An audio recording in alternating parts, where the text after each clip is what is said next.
नमस्कार. दरवर्षी 1 फेब्रुवारी रोजी साजरा केला जाणारा आरोग्य वैज्ञानिक दिन म्हणजे जागतिक ॲस्परजिलोसिस दिन, वर्ल्ड ॲस्परजिलोसिस डे. या दिवसाचे औचित्य साधून ॲस्परजिलोसिस संदर्भात आपला संवाद साधण्याचा हा एक प्रयत्न आहे. अशा महत्त्वपूर्ण विषयासाठी कृपया चॅनलला सबस्क्राईब करा. आपली मते आणि सूचना कमेंट बॉक्समध्ये लिहा. ॲस्परजिलस ही हवेमध्ये सहज सापडणारी एक कवकाची किंवा फंगसची प्रजाती आहे. ॲस्परजिलस ही प्रजात कवकाच्या अस्कोमायकोटा या गटामध्ये मोडते. ॲस्परजिलस या कुळात एकूण 250 प्रजाती ज्ञात झालेल्या आहेत व आणखी शोधकार्य जगभरात निरंतर सुरू आहे. ॲस्परजिलस या कवकाच्या ॲस्परजिलस नायजेर, ॲस्परजिलस फ्युमिगेटस, ॲस्परजिलस फ्लॅव्हस या अतिशय सामान्यपणे आढळणाऱ्या प्रजाती आहेत. कमी रोगप्रतिकारशक्ती असलेल्या माणसामध्ये दम्याचे आजार उत्पन्न करण्यासंदर्भात ॲस्परजिलसचे जननकण स्पोर्स यांची ख्याती आहे. वातावरणात ॲस्परजिलसचे जननकण किंवा स्पोर्स उत्तम रोगप्रतिकारशक्ती असणाऱ्या व्यक्तीस कोणतीही बाधा पोहोचवत नाही. मात्र क्षीण रोगप्रतिकारशक्ती असणाऱ्या रुग्णांमध्ये श्वसन विकार उत्पन्न करतात. वातावरण सामान्यतः आढळणाऱ्या ॲस्परजिलस प्रजातीमुळे होणाऱ्या विविध आजार लक्षणांच्या समूहासाठी ॲस्परजिलोसिस हा शब्दप्रयोग प्रचलित आहे. ॲस्परजिलोसिस रोगावस्था ही केवळ गंभीर आरोग्य समस्या निर्माण करण्याच्या क्षमतेमुळेच नाही, विशेषतः रोगप्रतिकारक शक्ती कमकुवत असलेल्या व्यक्तीमध्ये तर सुदृढ मानवजात लोकसंख्येमध्ये ॲस्परजिलोसिस वाढत्या प्रसारामुळे देखील महत्त्वाची आहे. लवकर निदान, प्रभावी उपचार, गुंतागुंत रोखण्यासाठी ॲस्परजिलोसिस समजून घेणे अत्यंत महत्त्वाचे आहे. ॲस्परजिलस बुरशीमुळे किंवा फंगसमुळे होणाऱ्या आजार लक्षणांच्या समूहाला ॲस्परजिलोसिस म्हणाव्यास हरकत नाही. ॲलर्जिक ॲस्परजिलोसिस लक्षणामध्ये घरघर, खोकला आणि श्वास घेण्यास त्रास यांचा समावेश असू शकतो, जो बहुतेकदा दम्यासारखा असतो. क्रोनिक पल्मोनरी ॲस्परजिलोसिस या प्रकारात सतत खोकला, छातीत दुखणे, थकवा, वजन कमी होणे यांचा समावेश आहे. आक्रमक ॲस्परजिलोसिस याची लक्षणे गंभीर असू शकतात आणि त्यात ताप, खोकला, छातीत दुखणे आणि श्वास घेण्यास त्रास होणे यांचा समावेश आहे. बुरशी किंवा फंगस निसर्गात सर्वत्र आढळतो, मातीत वाढतो, वनस्पती कुजतात आणि त्या अगदी घरातील वातावरणातही आढळतो. मानवी रोगाशी संबंधित सर्वात सामान्य प्रजातीमध्ये ॲस्परजिलस फ्युमिगेटस, ॲस्परजिलस फ्लेव्हस, ॲस्परजिलस नायजेर यांचा समावेश आहे. हे बुरशी किंवा फंगस हवेत बीजाणू सोडतात, जे श्वासाद्वारे घेतले जाऊ शकतात, ज्यामुळे संसर्ग होतो. विशेषतः कमकुवत रोगप्रतिकारक शक्ती असलेल्या किंवा फुफ्फुसांच्या आजार असलेल्या व्यक्तीमध्ये हे कण लवकर फुफ्फुसाचा संसर्ग करतात. बहुतेक लोक ॲस्परजिलसच्या संपर्कात येतात आणि कोणतेही प्रतिकूल परिणाम होत नाही, परंतु कमकुवत रोगप्रतिकारक शक्ती किंवा फुफ्फुसाचे आजार असलेल्या गंभीर आजार असणाऱ्या व्यक्तीला संसर्ग होऊ शकतो. ॲस्परजिलोसिस विविध स्वरूपात प्रकट होऊ शकतो, ज्यामध्ये ॲलर्जिक प्रतिक्रियापासून ते जीवघेण्या आक्रमक संसर्गापर्यंतचा समावेश आहे. जरी ॲस्परजिलोसिस हा प्रामुख्याने पर्यावरणीय संसर्ग असला तरी काही अनुवंशिक पूर्व परिस्थितीमध्ये संवेदनशीलता वाढू शकतात. रोगप्रतिकारक कार्यावर परिणाम करणारे अनुवंशिक विकार असलेल्या व्यक्तींना, जसे की क्रोनिक ग्रॅन्युलोमॅटस रोग, जास्त धोका असतो. रोगप्रतिकारक शक्तीला तडजोड करणाऱ्या ऑटोइम्युन स्थिती देखील ॲस्परजिलोसिस विकासास कारणीभूत ठरू शकतात. ऑटोइम्युन रोगांना मराठीत स्वयंप्रतिकार रोग किंवा प्रतिरक्षा रोग म्हणतात. ही अशी स्थिती आहे ज्यात शरीराची रोगप्रतिकारक शक्ती चुकीने स्वतःच्याच निरोगी पेशी आणि अवयवावर हल्ला करते. यामुळे जुनाट जळजळ, सांधेदुखी, थकवा आणि त्वचेच्या समस्या निर्माण होऊ शकतात.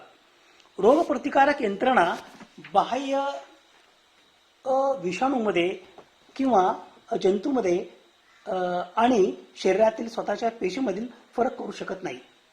80हून अधिक प्रकारचे स्वयंप्रतिकारक रोग आहेत. उदाहरणार्थ संधिवात, टाईप 1चा मधुमेह, थायरॉइड, ल्युपस, तीव्र थकवा, ताप, सांधेदुखी, सांध्यावर सूज, त्वचेवर पुरळ, स्नायू दुखणे हे ऑटोइम्युन रोगाचे लक्षण आहेत.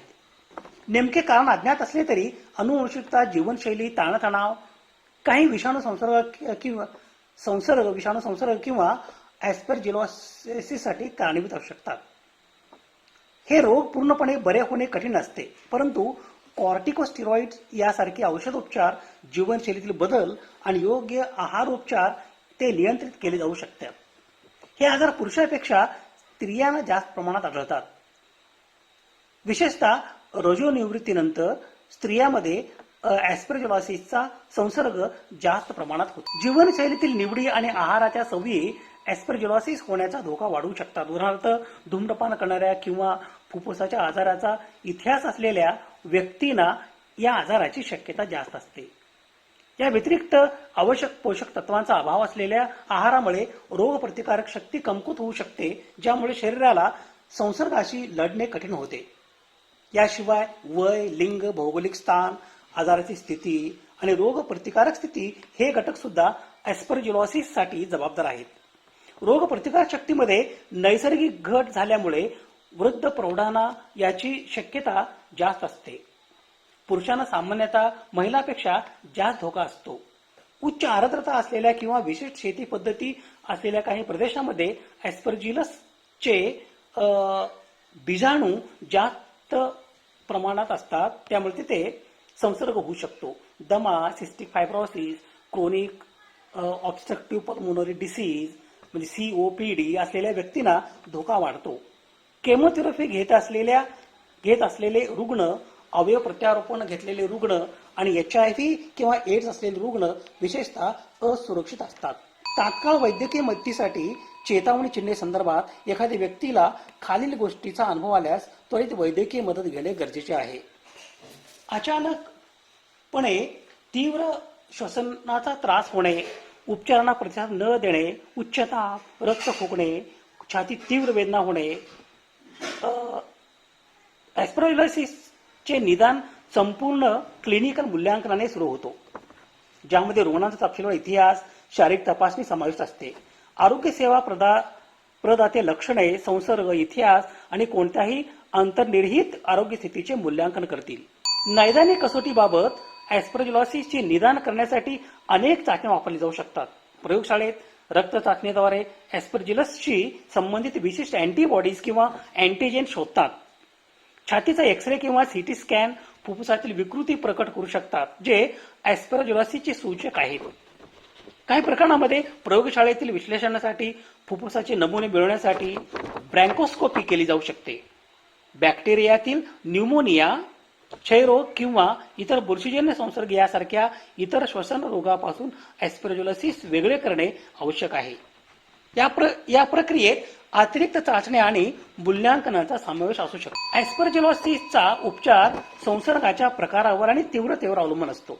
सामान्यतः ॲस्परजिलोसिस उपचारासाठी अँटीफंगलमध्ये फेरिकोनाझोल, इट्रोकोनिझोल आणि एम्फोटेरिसिन B यांचा समावेश होतो. औषधाची निवड विशिष्ट ॲस्परजिलोसिस प्रजाती आणि रुग्णाच्या एकूण आरोग्यावर अवलंबून असू शकते. आक्रमक ॲस्परजिलोसिसच्या बाबतीत संक्रमित उती किंवा फोडे काढून टाकण्यासाठी शस्त्रक्रिया आवश्यक असू शकते. औषधाव्यतिरिक्त जीवनशैलीतील बदल पुनर्प्राप्तीस मदत करू शकतात. जीवनसत्व आणि खनिजांनी समृद्ध संतुलित आहार रोगप्रतिकारक शक्ती मजबूत करण्यात मदत करू शकते. काही रुग्णांना ॲक्युपंक्चर किंवा हर्बल सप्लिमेंट सारखे पूरक उपचारांचा सुद्धा फायदा होऊ शकतो. जरी याविषयी आरोग्य सेवा प्रदात्याशी चर्चा केली पाहिजे. Prevention is better than cure म्हणजे रोग झाल्यानंतर उपचारासाठी धावपळ करण्याऐवजी रोग होऊ नये यासाठी प्रतिबंधात्मक उपाय श्रेयस्कर.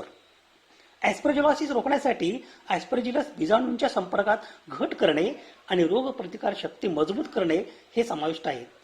नियमित हात धुणे आणि स्वच्छ राहणीमान राखणे यामुळे संसर्ग कमी होण्यास मदत होऊ शकते.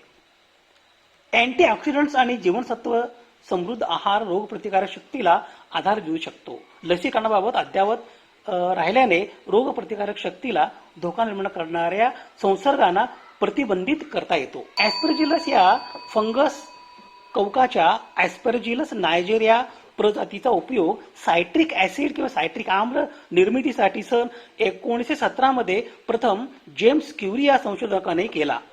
त्यानंतर औद्योगिक जैवतंत्रज्ञानामध्ये या कवकाचा किंवा फंगसचा वापर विविध कारणासाठी केला गेला. सन 1970च्या सुमारास ॲस्परजिलस पासून ग्लुकोमायलेज हे विकर किंवा एन्झाईम मिळवण्यात यश आले. या एन्झाईमचा किंवा विकराचा उपयोग अन्न प्रक्रिया उद्योगामध्ये मोठ्या प्रमाणात केला जातो. हे एन्झाईम किंवा विकर स्टार्चचे रूपांतर ग्लुकोज या शर्करेमध्ये करते. ॲस्परजिलस नायजेर पासून मिळणारी प्रथिन विघटक म्हणजे प्रोटीज एन्झाईम किंवा विकर सांप्रत मोठ्या प्रमाणावर अन्न प्रक्रिया, औषधे इत्यादी व्यवसाय क्षेत्रात महत्वाचे काम करीत आहे. दिनांक 27 मे 2021 या दिवसाचे महाराष्ट्र न्यूज या वृत्तपत्रातील बातमीनुसार आता ॲस्परजिलॉसिस संसर्गाचा धोका मुंबईत वाढत आहे. कोरोना विषाणूने संपूर्ण जगात थैमान मांडला होता. देशात दुसरी लाट सुरू झाली तेव्हा काळी बुरशी, पांढरी बुरशी आणि पिवळी बुरशी या आजारांनी डोके वर काढले. अशा भीतीच्या वातावरणात एक भर म्हणून ॲस्परजिलॉसिस हा आजार आलेला होता. मुंबईत ॲस्परजिलॉसिस आजाराचे रुग्ण वाढत असल्यामुळे चिंता वाढत आहे. मिळालेल्या माहितीनुसार कोरोना रुग्ण किंवा कोरोनामधून बरे झालेल्या लोकांना ॲस्परजिलॉसिसची लागण होत आहे. डायबेटीस असलेल्या ज्या व्यक्तींना कोरोनाची लागण झाली आहे अशा व्यक्तींना या आजाराचा सर्वात जास्त धोका आहे, कारण रुग्णावर उपचार करण्यासाठी स्टेरॉइडचा वापर केला जात आहे. यामुळे या रुग्णांना आता या नवीन आजाराचा सामना करावा लागत आहे. ऑक्सिजन पुरवठा हायड्रेट ठेवण्यासाठी निर्जंतुकीकरण नसलेल्या पाण्याचा उपयोग देखील याचे एक कारण असल्याचे समजते. मुंबईचे झेन हॉस्पिटलमध्ये ॲस्परजिलॉसिसची लागण झालेले 2 रुग्ण आढळले असून पोस्ट कोविड लंग फायब्रोसिस आणि न्यूमोथॉरक्समुळे एका रुग्णाला आयसीयूमध्ये दाखल करण्यात आले आहे. या रुग्णाच्या तपासण्या केल्यानंतर त्याला म्युकर मायकोसिस झाला नसल्याचे समोर आले. नंतर नेझल एंडोस्कोपीमध्ये ॲस्परजिलॉसिसची लागण झाल्याचे समोर आले. ॲस्परजिलॉसिस हा देखील ब्लॅक फंगस सारखा बुरशीजन्य संसर्गजन्य रोग आहे. रोग प्रतिकारक शक्ती कमकुवत असल्यास अनियंत्रित मधुमेह, अवयव प्रत्यारोपण, रक्ताचा कर्करोग तसंच स्टेरॉइड घेणाऱ्या व्यक्तींना ॲस्परजिलॉसिसची लागण होण्याचा सर्वात जास्त धोका आहे. ॲस्परजिलॉसिसची संक्रमण लंग्स पासून सुरू होतो आणि हळूहळू तो रक्तप्रवाहात इतर अवयवामध्ये पसरत जातो. ॲस्परजिलॉसिस आजाराच्या उपचारासाठी सध्या फेरिकोनाझोल या नावाच्या अँटी फंगल औषधाचा वापर केला जात आहे. ॲस्परजिलॉसिस जागृती दिन यासाठी 1 फेब्रुवारी हा दिवस का निवडला गेला? ॲस्परजिलस बुरशीमुळे होणाऱ्या गंभीर परंतु अनेकदा दुर्लक्षित केल्या जाणाऱ्या बुरशीजन्य संसर्गाबद्दल जागरूकता निर्माण करण्यासाठी 1 फेब्रुवारी रोजी जागतिक ॲस्परजिलॉसिस दिवस साजरा केला जातो. याची स्थापना 1 फेब्रुवारी 2018 रोजी ॲस्परजिलस वेबसाईटच्या 20व्या वर्धापन दिनानिमित्त करण्यात आली. याचा उद्देश विशेषतः कमकुवत रोग प्रतिकारक शक्ती असलेल्या किंवा फुफ्फुसाचे आजार असलेल्या लोकांसाठी या आजाराचे लवकर निदान आणि उपचारामध्ये सुधारणा करणे हा आहे. दरवर्षी 1 फेब्रुवारी रोजी साजरा केला जाणारा आरोग्य वैज्ञानिक दिन म्हणजे जागतिक ॲस्परजिलॉसिस दिन.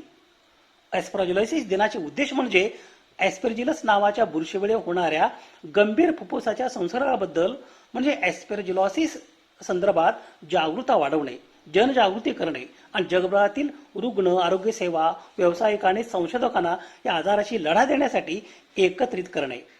हा दिवस विशेषतः कमकुवत रोग प्रतिकारक शक्ती किंवा फुफ्फुसाचे जुने आजार असलेल्या रुग्णांमध्ये लवकर निदान आणि उपचारांच्या महत्त्वावर भर देतो. जागतिक ॲस्परजिलॉसिस दिनाची मुख्य वैशिष्ट्ये म्हणजे ॲस्परजिलॉसिस या दुर्लक्षित फंगल इन्फेक्शन संदर्भात माहिती प्रसारण करणे, ॲस्परजिलॉसिसचे निदान करणे आणि योग उपचारासाठी लोकांना शिक्षित करणे. ॲस्परजिलस या बुरशीमुळे होणारा संसर्ग जो प्रामुख्याने फुफ्फुसांना प्रभावित करतो. ॲस्परजिलस ही बुरशी बाहेरच्या वातावरणात, मातीत आणि कुजलेल्या वनस्पतीवर आढळते. ज्या लोकांची प्रतिकार शक्ती कमकुवत आहे, ज्यांना अस्थमा आहे किंवा फुफ्फुसांचे आजार आहेत, टीबी सारखे, त्यांना ॲस्परजिलस हा संसर्ग होण्याचा धोका जास्त असतो. ताप, छातीत दुखणे, धाप लागणे, खोकल्यातून रक्त पडणे किंवा सायनसची समस्या हे ॲस्परजिलॉसिसची लक्षणे आहेत. वेळेवर निदान न झाल्यास हा आजार जीव घेणा ठरू शकतो. त्यामुळे जनजागृती अत्यंत महत्त्वाची आहे. जागतिक आरोग्य संघटनेनुसार मानसिक आरोग्य म्हणजे अशी सुस्थिती ज्यात व्यक्तीला स्वतःच्या क्षमतांचे आकलन होते, तसेच ती व्यक्ती उपयोगी आणि लाभदायी काम करू शकते आणि तिचा समाजाच्या घडणीत मोलाचा वाटा असतो. नियमित व्यायामामुळे आरोग्य उत्तम राहते. हे क्षेत्र प्रगत ऐतिहासिक काळापासून उत्क्रांत होत असून आज ते जीवतंत्रज्ञानावर आधारित प्रगत टप्प्यावर आलेलं आहे. शोध संदर्भासाठी ही यादी आहे. अशा महत्त्वपूर्ण विषयासाठी कृपया चॅनलला सबस्क्राईब करा. आपली मते आणि सूचना कमेंट बॉक्समध्ये लिहा. विज्ञान निष्ठा हीच जीवन निष्ठा. धन्यवाद.